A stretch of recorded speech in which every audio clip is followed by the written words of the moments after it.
Day one of the Real Estate Investor Series. Today we're talking about cost segregation studies. When you buy a piece of commercial real estate property, that building is depreciated at a 39-year useful life.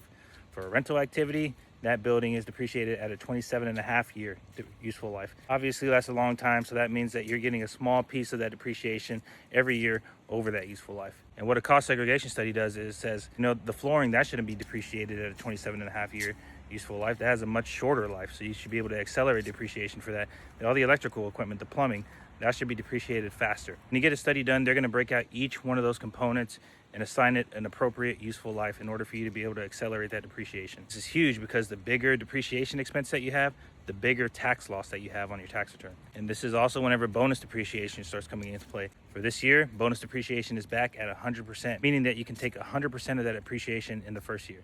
But the thing is, for bonus depreciation is that it has to be under a 20-year useful life in order for you to take bonus depreciation. So every single thing that they're able to reclass out of the building into a shorter useful life, that means you can take bonus depreciation and accelerate it in that first year. So to put this into a practical example, say you purchase land and building for $600,000. You cannot depreciate the land, so you have to cut that value out of the depreciable basis. So say that the land was worth $100,000, leaving the building worth $500,000.